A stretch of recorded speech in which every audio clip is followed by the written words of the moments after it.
You're listening to In Your Pants with Dr. Susie G, the physiotherapist for your privates, helping you get in the know down below.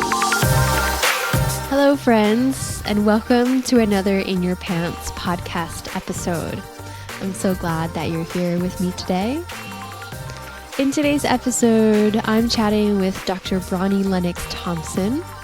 And Dr. Bronnie and I dive into the meanings of pain and how we can live well with pain. And I know that might sound very weird and strange to even think about because pain is such a negative experience most oftentimes.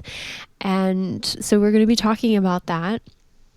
We're also going to be exploring what it means to be willing to experiment with pain in perhaps maybe some clever ways that you may have not thought of, and why this is really important for your well-being. We chat about the difference between goal setting versus value-based living. And we talk about the graded exposure therapy, which is a unique type of therapy to help with turning down the neurological noise when it comes to pain, and also helping you to get back to living, which is really important. So we take you through the steps with that. And lastly, we have a conversation around how to build the support team for your journey and why that's really important, and most importantly, what you should be looking for when you are building this network of support. So lots of wisdom from Dr. Bronnie in this episode. You don't want to miss it. And to officially introduce Dr. Bronnie to the show, I'm going to share her wonderful accomplishments. So Dr. Bronnie is the academic leader in postgraduate programs in pain and pain management in the Department of Orthopedic Surgery and Musculoskeletal Medicine at the University of Otago, Christchurch, New Zealand. She's taught postgraduate courses in pain and pain management since 2002, while also working clinically in persistent pain management as an occupational therapist. Her research interests are in clinical reasoning and persistent pain, daily coping processes used by people living with persistent pain, and the effect of postgraduate education on attitudes and practice of clinicians working in pain and pain management. This is one show you don't want to miss, and I hope you thoroughly enjoy it. Hi, Bronnie. Thank you so much for being on the In Your Pants podcast today. It's an absolute pleasure, Susie. I'm so looking forward to our conversation. Thank you. And let's dive right in, no pun intended. But I'm curious to hear your story about how you went from being an occupational therapist to a psychologist to a PhD in rehab medicine. Can you share a little bit about your journey? So I started as an occupational therapist way back in the early 1980s. And I was one of the first private practitioners in New Zealand because our market's fairly well controlled.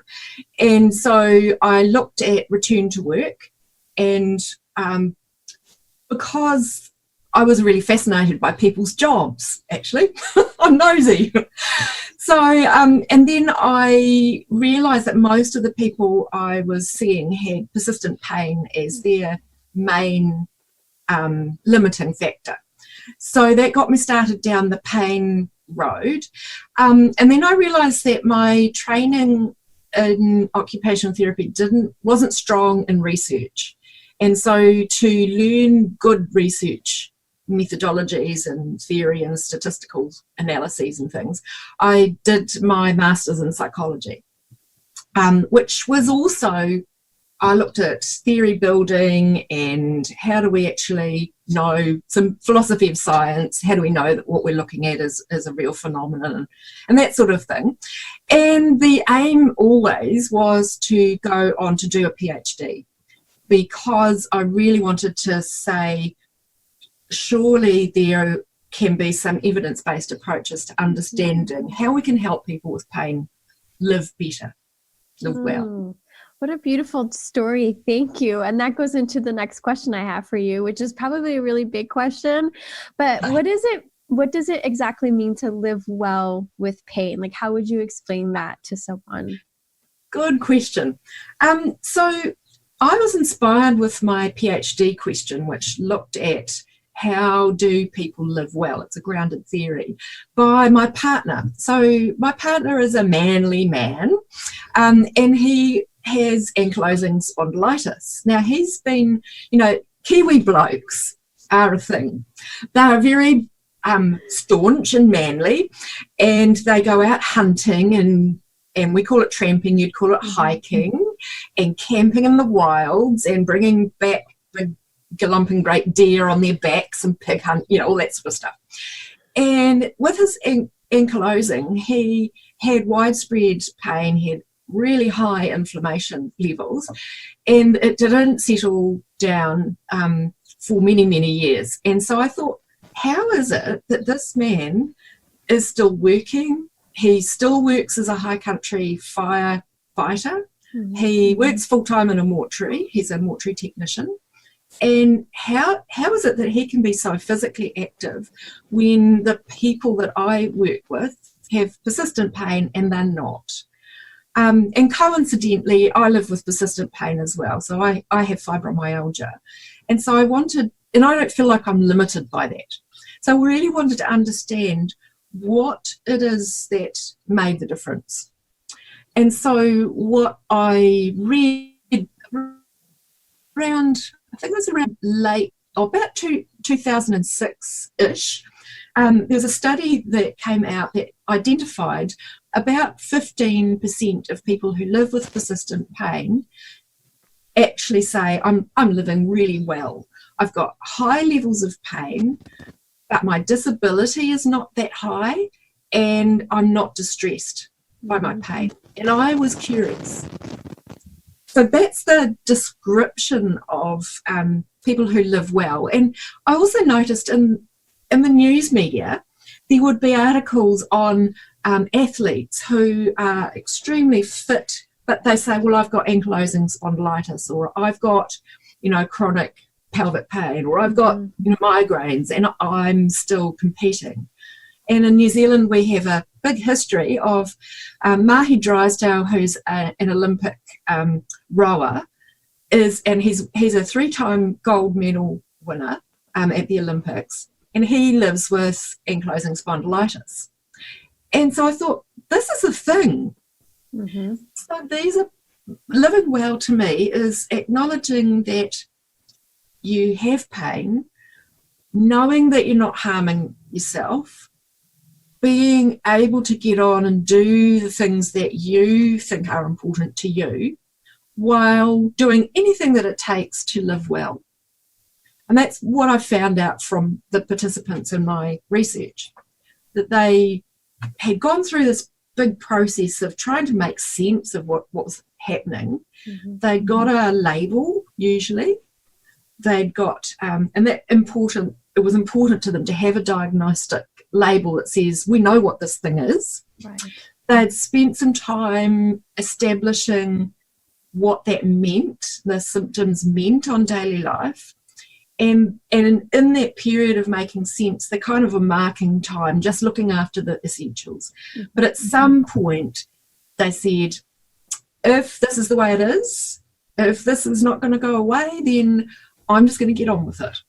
And so that was like a decision point where people just said, well, as long as I've got someone on my side who's going to be there for me, a treatment provider that believes me, that waves the flag on my behalf, that cheers me on, then I'm going to get on and live my life and do the things that matter to me, even if I do them in a different way from the way that I've done before. And then I'll learn some coping strategies and I'll just start doing it. Oh and then my gosh. My future. Yeah. Right. And in your experience, how long does it typically take for someone to come to that conclusion that you're talking about? Because I can imagine that it's the people that I work with, it's a very long journey before they even have an understanding of perhaps why they hurt, because with pelvic pain, I mean, there isn't a single cause or known cause that we know of, and it's a bit abstract as well, because you can't really show others, blatantly where you hurt, like it's about it. Yeah, it's very hard. And so you've got the psychosocial aspects that are barriers to support and getting care, and also social, having a social construct and social support around that as well. So I guess let's talk about that, about how long does it take for someone to kind of come to that conclusion, in your experience? So much a time frame, because it was more about going through these processes. So if it takes you a long time to get a label, for somebody to say, yes, I know what this thing is. I've got a name. It's not a mystery anymore. It's not a scary thing. We know what it is. If that takes a long time, that's going to delay the time before you can say, well, if this is the way it is, I'm going to get on with it. Also, if your problem is unpredictable, because part of this, the second part of, after you've got your name, or as you're getting the name for it, you're also trying to work out, what does this mean? What's the impact on my daily life? If you have unpredictable pain, that sometimes it's there, sometimes it's not, sometimes it's really intense, sometimes it's pretty bad, either way, it's going to be harder to feel confident that I can predict what I can do next week. And that's one of the most, I think, finding out what increases your pain, what reduces your pain, dims and sims, if you like, that is going to make a big difference, to how quickly you come on to saying, oh, this is the way it's going to be, then I can get on with my life. Another driver was, what is it that you really value in your life? What's important? So I have examples of particularly women who said, well, I'm the mother, and if I don't do these things, they won't get done, so I'm just going to have to do them. And that was like a gritted teeth determination, I'm going to do them, which is not quite what the living well brought. And so they might be doing a lot, but feeling highly distressed by doing it. And it was only after they'd been able to get a label and they felt like, yeah, we can make some sense of this, that distress drops. It's a process. So it seems to be, those ingredients are having somebody who's a trustworthy clinician, who's going to listen, who's going to say, look, you do what you need to do. I'm going to be here. Give it a go, experiment, see what it's like. Not saying, oh, no, you shouldn't do that, or trying to push people into treatments that they weren't ready for, but somebody who's actually going to partner you seems to be really, really important. Right. And almost like having that sooner than later. Absolutely. In fact, the people in my studies said they were talking about people who'd been present right at the very beginning of their journey. Often it wasn't a family doctor, it would have been a physiotherapist, it might have been a counsellor, it might be an osteopath, it might be somebody who just does that function for them. And that process of kind of making sense and having somebody at your side helps people feel like this is not as scary. It doesn't have to take over me. And I guess that's the overarching sort of theory or explanation, was that people have to learn, how can they still be themselves despite this enormous disruption to their world? And those things that make you, like for me, it's creating things. I've got to be making something creative and work. Are those two are really important to me. If I don't do those things, I don't feel like myself. So with my fibromyalgia, I have to find ways I can still do those things despite my pain. So I do things in little bits. That works for me. So it seems to be that integrating that, yes, I've got this pain, but it doesn't take my soul. Right. It doesn't eat my soul, even though it feels like it can at times. Right. So how can I rebuild my soul so that I know that I am who I am? Right. And I think you're hitting on a very important concept there of there's some grief that happens with a chronic illness or persisting symptoms. It's almost robbing of your life, of your well-being, and that essence of who you are, that sense of self. And I think it's just so important, like having that coach or someone to facilitate that process to rediscover perhaps, who is it that I am, or like a vision board. I love doing vision board exercises with people because it's really hard to lose that sense of self. And I think just redefining that for someone, moving forward it can be quite helpful. What are your thoughts on? I totally agree. I think actually the sense of self is one of the aspects of living with pain that we've not dealt with very well. We've tended to say, well, are you depressed or are you anxious, and go to a psychologist, and can you do these practical things, and we'll help you do those things, and go to work, and forgetting that you can do all those things, but they can feel like living by numbers. Those paint by numbers pictures? Yes. And they never look real. No. And here we are inserting people into a life that looks like it's right, but it's not. Doesn't fit. And it's that blurring, it's that softening, it's the vibrancy that comes with being authentic and living to your values and being flexible that seems to make people feel like they're reoccupying their sense of self. They're sitting back inside themselves again, belonging in their own bodies. Which can be sometimes a really challenging and scary exploration. Yeah. Is that valid to say? For a while. Yeah. Yeah, it is for a while, because you have to let go of some of the things that you thought were givens. Like if you've always thought of yourself as the manly man who gets on and builds things and plays rough and tumble with your children, and you can't, how you have to let go of some of that to be able to feel okay to be dad, a father in a different way. And similarly for women, if you've been a really competent, hard-working woman, and this thing comes in, throws your life sideways, how can you still feel competent, still feel hardworking in a different way? And that does mean maybe letting go of those shoulds and musts in, the time frames that we live to or try to, and the way that we can beat up on ourselves for failing to do that without acknowledging that there are different ways to express those really important values.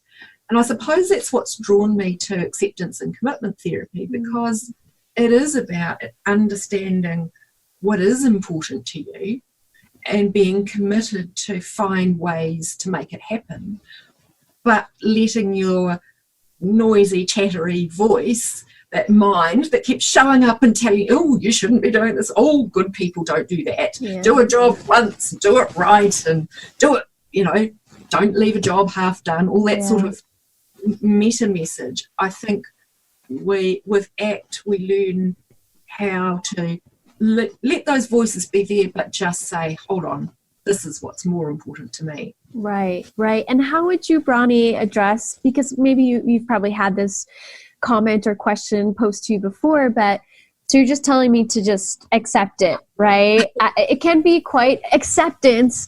It's almost like for some, like, okay, I'm throwing in I'm just gonna have to live, in misery for the rest of my life. I mean, how could you just sit there and tell me to just accept it? Like, how do you handle those situations? And I know I've even been there in my own life, and perhaps maybe you yourself, but Don't say the word acceptance to someone with persistent pain, because you will deserve the slapping you'll get.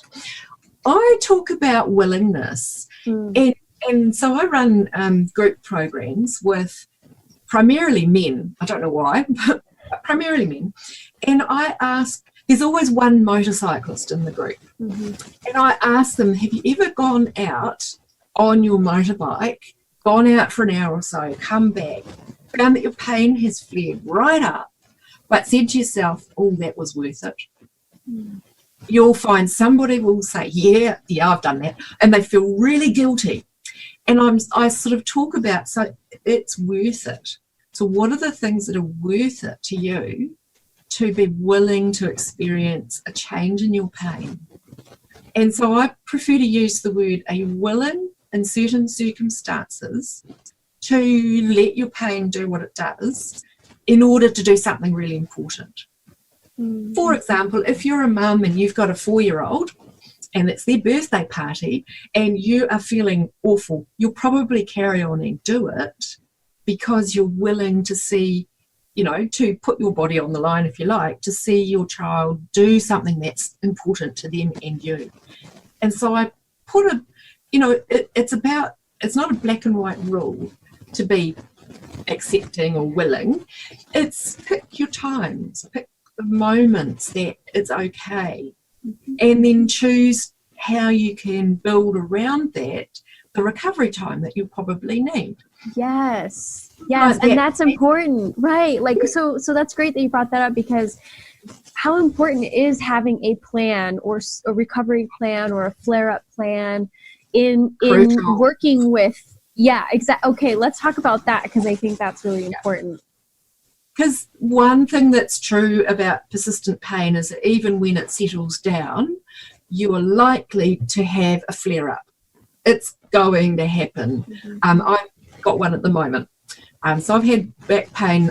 With my fibro, it moves from place to place, and this one's been around for about 2.5 weeks now. And so with everybody that I work with, I talk about setback planning and what to do in a flare-up. So setback is when your usual plan has fallen off the rails. And often a setback can simply be that you're feeling good, and so you don't do the things that you know are really good for you because you're feeling good. And then I look at, and so that's about how do you recognise those times that you're likely to have a setback. Things like birthdays and Christmas and holidays, and those when life is going to be a little bit different. So can you create a slightly more flexible plan for those times? Forewarned is forearmed. So that's my setback planning. And then flare-ups is when you do get an increase in pain that is unexpected, or even if you expect it, what are the things that help you regroup? And it might be, how can I start to do the things that are my regular plan, but start them at a lower pitch or slightly less frequently, just, piece by piece. So setting that up, I think, is just part of learning to live flexibly with this unwelcome visitor. It's, I often use the description of a squatter that comes in, that's in your house, and if you're not careful, they'll come and sit on your lap, and they'll sit right in front of the TV screen, and they'll take the remote control from you, and you're sitting there, and how did this happen? Sounds like my dog. Try and change it. Well, you take the remote control back first, and when you shove it over just beside you, you probably think that chucking it out the front door is not going to work. You let shove it over to the next seat, and gradually, as you don't give it so much room, it may never disappear, but it might live out in the garden shed and just come and visit every now and then. And when it does, going back to what did I do before? Oh, that's right. I went on with my life and ignored it, and it went, or not ignored it, but made room and didn't pay a lot of attention, just happened to notice it. Bye. Right. And just creating some space. Yes, to sit with it, to allow it to be present, because fighting against pain and either pretending that it's not there and just gritting your teeth and getting on with it seems to keep it hanging around. So we need to say, actually, it's not the same as if I didn't have pain. I have to find smart ways of doing things. pretending that you can argue against it and resist it doesn't work either, because then you get angry and you're still sore, and then you get tired. And then just sort of letting pain sit on your lap, taking over the remote control and watching your TV, that is just losing who you are. So I think the kinder, gentler, flexible way is just shove it over, make a little bit of room. You can sit beside me, pain. Just sit there for a bit. And when you're ready, you can go off where you want to. Mm-hmm. And it seems flexible. Oh, that's awesome. So where would someone start with that type of practice? I guess maybe this is going to go into exposure therapy, or we could talk about that too, but how would you initiate that process, or what suggestions would you have? The first step is really noticing. When we have pain, we often either obsess over that area that's really sore, visiting it, poking it, prodding it, metaphorically as well as physically, testing out whether it's still sore. Yeah. And so we can pay a lot of attention to that area, but at the same time we can be really scared to sit with it, and to notice where we're sore and where the most intense part is, and where's the border between where it's sore and where it's not sore. And we notice the other parts that are not sore. Are you noticing that funny crackly sound? Oh, okay, that's right then. So I think making that noticing. I talk about noticing parts of your body that don't get a lot of love, like your belly button. When was the last time you actually paid attention to your belly button? Right. Or your earlobe, or your elbow? You know, those sorts of parts of your body that you don't notice. And then I ask the person to switch their attention to that sore spot. How big is it? Where's the centre of it?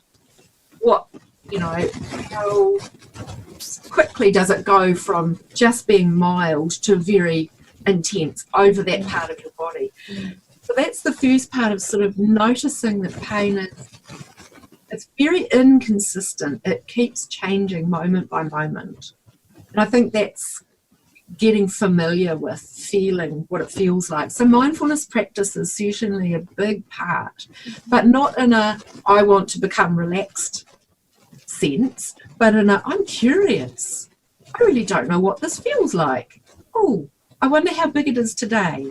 I wonder if it pulses. I wonder if it's tingling. That sort of making room. Yeah. So essentially being present with sensations without necessarily a storyline, maybe? Yes, exactly. Not judging it as good, bad, or oh, thank goodness it's gone, or right. Just feeling that it is there and allowing it to be there. And participants in my research used that all the time. It was non-judgmental awareness. One of the things that this contrasts with is back in the day when I was first doing pain management, it was about not attending to your pain, trying to ignore it, which doesn't work for one thing because it comes back and taps you on the shoulder. But also, it's really clear that people with pain do monitor their pain and how it changes over the course of a day or a week. And partly that the people that I spoke to said that that's so that they can decide flexibly, what will I do today? Not in a all or nothing, but in a how can I accommodate this today to do what's important? What are the range of things I can do to help me deal with what I want to do? And by the way, I've got this pain tagging along. So that kind of noticing was not a judgment, it was just a notice. Oh, look, I've got this today. Which takes that emotional sting away from that pain. Right. Because it's bad enough to have the pain without having the emotions that go with it. Yeah. And especially the little voice that says, well, you should be doing this, and why didn't you do that? And you should feel guilty about this, and all of that. stuff. Right. Oh, and that's I have to say that's tenfold plus when we're dealing with the genitals. So I would like Yes. it's Yes, very because we ought to be, and we should be ashamed of this whole area of who we are. right. But there's a reason that it's, such an emotionally important area. It's a source of pleasure. It's also a source of where our gut instinct comes from. Right. Where our, when we get the bottom falling out of our life, we get this sinking dread. We feel, we have all of these sensations that are emotionally resonant, and we can't talk about them because they're naughty bits. Right. Yeah. I know. Don't Don't that. say penis. Oh no. Oh, you said that out loud. It's the girly bits. It's the pink bits. And yet it's, we deal with these every single day. Yeah. And I'm really grateful for my occupational therapy training because, pooing, peeing, having sexual intercourse, just playing with yourself, having a period. These are all things that are part of daily living that occupational therapists can quite rightly sit with and say, hey, we can help with that. We do. Only most of the time, we say, well, we'll help you get on and off the toilet. We don't actually talk about what you're doing when you get there. Right. Or we'll give you a long-handled stick so you can access your rear to do a clean. But, we won't actually talk about the fact that you want to have sex. And that's part of your relationship. And that sense of intimacy and connectedness is such an important part because pain is so isolating. It's so nobody knows how sore you feel or what it feels like to be your kind of sore. Mm-hmm. Add the shame of, this is my body part that we don't talk about, and having to expose yourself to all these investigations with strangers looking up your fanny and, all of that sort of stuff.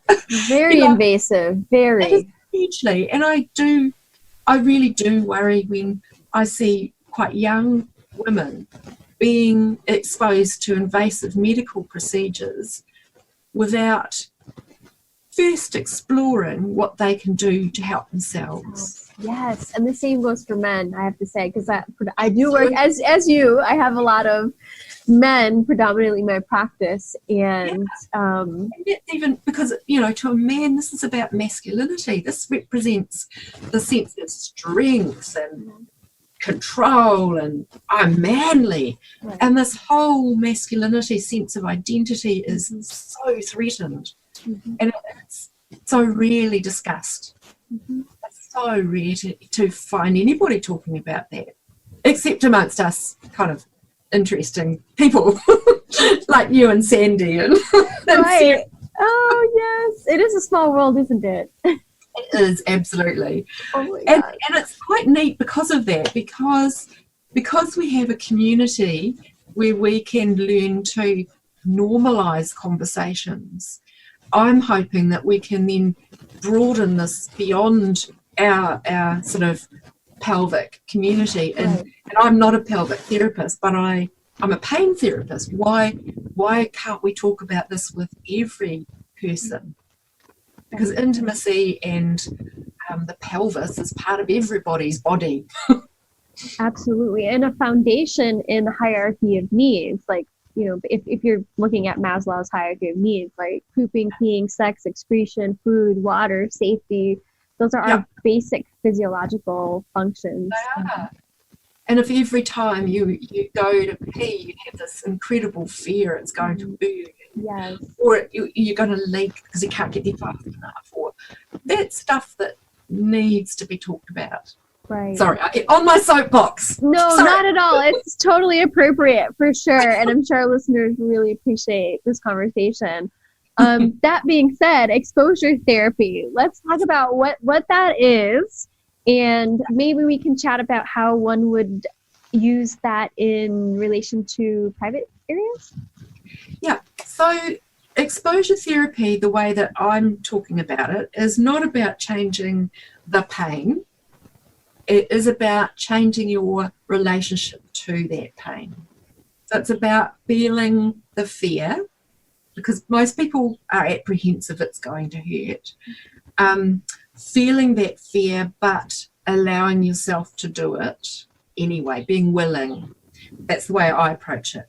So in pelvic pain, the way that I've done it, or Sandy and I have kind of springboarded off this, we have a whole bunch of photographs of things that people do, like sitting, like cycling, wearing jeans, getting on and off the toilet, sitting on a hard chair, getting down to the ground, squatting, all of those sorts of things. And we ask, and the way I do it with any pain problem, I ask the person to rank these photographs. First of all, we sort them into two piles, things I don't bother doing because they're not important, things that are important. And then we rank the ones that are important into things that I'm really okay doing and things I'm not. And then we take the things that I'm not okay to do and we rank them from least scary to freak me out, man. This is spooky, not going there. And then we start at the bottom, the things that are least freaky. And what I encourage people to do is to start to use the mindfulness, to think about the values. Why is this important to me? What is so important about doing this for me? And then we use that conscious, non-judgmental awareness to do it and to make room for the fear, because there will be some, just a little, because we don't want to start right up the high, but just a little, that anxiety about doing it, and also the thinking, the mind chatter that says, this is going to hurt, this is going to be bad. So we're trying to encourage people to be present in the now, not remembering the last time they did it when it might have hurt, or anticipating that this time it's going to hurt, but just being what is happening here and now. And for most people, they've overestimated the threat. So they said, this is going to be super scary and really sore. And they've underestimated their ability to manage it, to be okay with it. And so we start nudging into that fear zone. And we let the anxiety subside, because it does. We can't stay at a high level of worry for very long. And then so I help people rate the yuckiness. We have the yuckiness scale, because it's not just pain, it's the whole ooh, yuck, I don't want to do this. The whole experience, yeah. Yeah. So the yuckiness before, what do you think the yuckiness is going to be? 0 to 10. And then after you've done it, what's the yuckiness? Mm-hmm. And usually it drops. 9 times out of 10 it will drop. Every now and then it will stay at about the same level, and that's okay. We'll just sit with that for a little while. Once it drops though, then we can say, okay, so I've done it here with this nice safe therapist. It makes me feel good and it's all controlled. So the mission for the next week is to go do the same thing in your world. Right. This is my OT side coming out. So if your first thing was, I'm going to sit flat-footed on a comfy chair without moving for 5 minutes, without getting up and jiggling, then I'll do that in every single chair that looks a bit like this one around. And I'll take photos of the chairs. Right. So I get people to send photos of the places that they've sat. That's great. And so we just practice generalizing the context, because it's quite easy to do something in a safe environment, but where it's a bit unpredictable, where it's not, the context is busier or might be quieter, or you can't move. Like if you have to sit for a business meeting, Mm-hmm. and you think, oh, I can't sit for that long, then sitting for I'd encourage people to sit for 5 minutes, just 5 minutes in that meeting. And just in that meeting room, perhaps without the rest of the people there, just in that meeting room. Right. It shows you that, yes, I can do this. And confidence builds confidence. So the next week we come back and we do the next thing on that hierarchy. So if that one is, I'm going to walk wearing a pair of tight-fitting jeans or a pair of lycra pants or something, then let's do that. And so we just keep practicing. And it's very slow and very gentle. It might increase pain a fraction, but because we've determined that you're willing to feel that discomfort, and yes, it's a bit anxiety provoking, what we notice is that the pain intensity drops as the fear drops. And that's been demonstrated in lots of different areas of pain rehabilitation, where when you do it, the fear inflates the pain intensity. You can drop that fear, the pain intensity also drops, and your body starts to get more comfortable, starts to associate feeling comfortable with this new position. New learning or new patterns, creating new positive experiences around those situations. And you will have flare-ups. And if that happens, we go back a couple of steps on that hierarchy. But most of the time I've found that once people have gone up about 3 or 4 on a 10-step hierarchy, that suddenly something switches. The penny drops and they will start to do stuff by themselves that they've never thought of being able to do before, and my job is done. It's almost magical. It's so exciting to see somebody's confidence grow.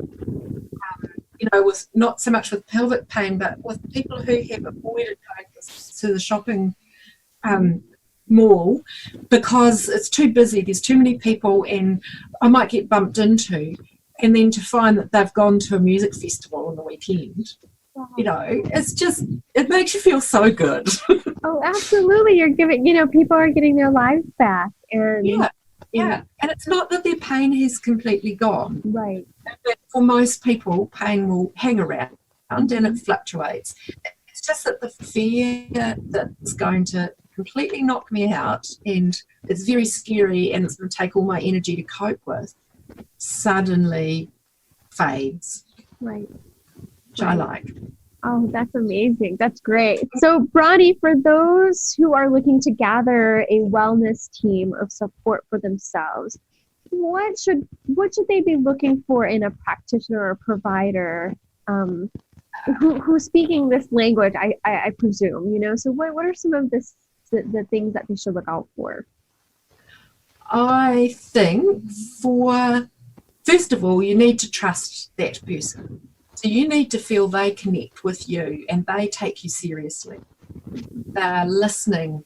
They're not judging you. They're just saying, hey, I'm here. And they take that time to validate that you've got this experience, that it's been tough.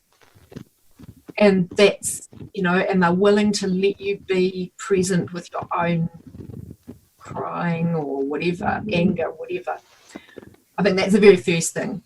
Then the second thing I think people in my study said they really wanted was, they called it a trustworthy clinician, but what they were describing was when they went to the physio said, well, look, I've been looking out some exercises for you, so tailored it, and look, I printed these out, and these ones are, and they'd circle the specific exercise. So tailoring the treatment, but also demonstrating that they'd thought of that person outside of a session, that maybe they'd follow up with a phone call or a text saying, how's it going, what's happening.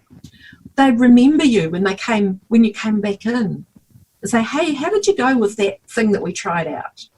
So it's those little bits of personalizing, of not saying no, don't do this, but hey, why don't we treat that as an experiment? I think that's a first. Those are the 2 most important things, is that you feel this person is on your side.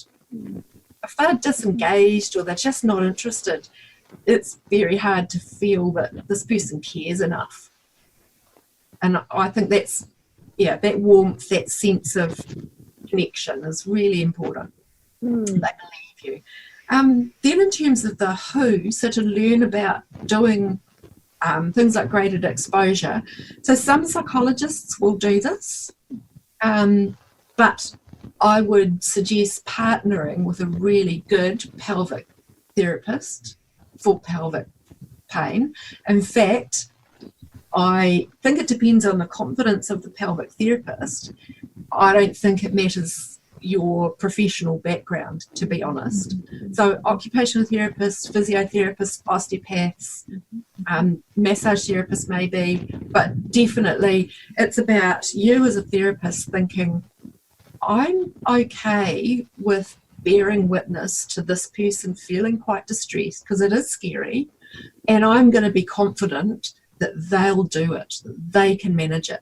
Because it's about you believing as a therapist, this person, yes, you're going to make it. Not with an inflated sense, and not with a sense that I as a therapist am doing anything, but that I've got confidence in you as a person, that you are resilient and robust enough to do this yourself. Because people with persistent pain are the toughest people I know. Yes. We deal with an invisible disability that is weird, poorly understood, and we are still here living good lives. You know, even if we're living a life that doesn't feel very good, we are still here. And that shows that we've got capabilities that perhaps just don't get acknowledged. Right. People with pain are really tough people. Absolutely. Oh, I had a patient he had a t-shirt and on the back it said perseverance, doing the inevitable despite the evidence to the contrary, I think it said. It's just, that's exactly what you're saying, and that's so true. I see this with everyone I work with. Absolutely. That's resilience that we, you know, and I think people can go to therapists who almost need the patient to be broken to feel okay about what they do. So what I've discovered from my PhD and working with people is that when somebody feels confident and they become their own expert in their own bodies, and maybe they've done some extra reading about pain and they've learned stuff for themselves, that makes them partners, equal partners. And my job is just to be your cheerleader. I'm here to be on your side, that's all. And I can guide you because I've probably listened to a few more people who've got pain than you, and I've probably learned some stuff from those people. But I don't know what's going to work. Right. You know, I'm here to help you experiment with stuff. Yes, absolutely. So there's a path that's just what are the secret ingredients for your special sauce? What's your mix? And I wonder what it's going to be, and how can we create that wiggle room? I call it wiggle room. You'll discover this. So this is, you know, the Chinese finger trap. Yes, I have a bunch of them in my office. So we go into the experience to feel, because you can't just bulldoze your way out because you'll break it, or you won't be able to get out.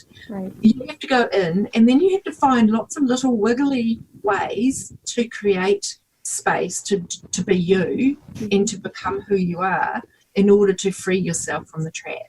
And that's really my job, is to say, hey, I wonder if you tried this one. Oh, have you thought about this?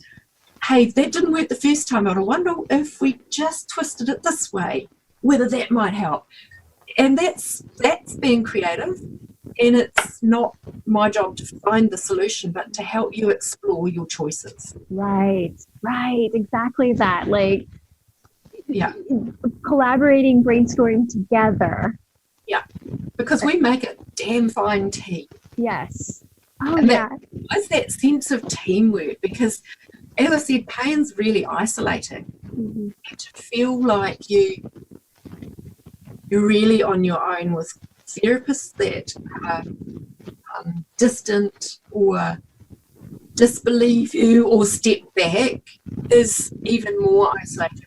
You're going to find help, and if they won't give you the respect to sit there with you, then I would say don't include them in your team. They may be the best therapist in the world for this condition, Right. but if they don't care, you're probably not going to feel that loved. 100%. Yeah, absolutely. 100%. 100%. So speaking of connection, Bronnie, how can our listeners connect with you, learn more about you? You have a wonderful blog. Yeah, so the blog is www.healthskills.co.nz, and I've been blogging since 2007. So it's I've been slowed down a little bit because I'm writing a book chapter at the moment, but I will still be poddling in there. I post usually once a week, but there's a back catalogue. The other way is through Facebook, either my Health Skills page or just me, Bronnie Lennox Thompson. I think I'm getting to the point where I'm getting to the maximum number of people I'm allowed to friend, but you can always follow. And there's also the Exploring Pain group and Pain for OT and a whole bunch of groups that I'm a member of. So don't be shy. On Twitter, I'll have to spell it. ADIEMUSFREE, or Ademus Free. Long story. But that's what it is, and I can't change it because it would mean starting from the beginning again. And LinkedIn, I'm also on LinkedIn, so just under Bronnie Lennox Thompson, so I'm reasonably easy to find. That's wonderful, and I'll make sure to link all of those platforms to the show notes and the resources that you talked about. That was wonderful. Well, thank you so much, Bronnie. I really appreciate your time, your wisdom. This was such a wonderful conversation, and for sharing your story and helping others persevere in the face of adversity and life struggles. So thank you so much. Absolute pleasure, Susie. Wonderful to meet you. Likewise. I'll see you in February, San Diego. That's right. We have everywhere. Beware the hot tub is all I'll say. Don't mix the hot tub and gin. Oh, not a good combo. No, it was the Canadians. I blame them. Oh, those darn Canadians. Those Northerners.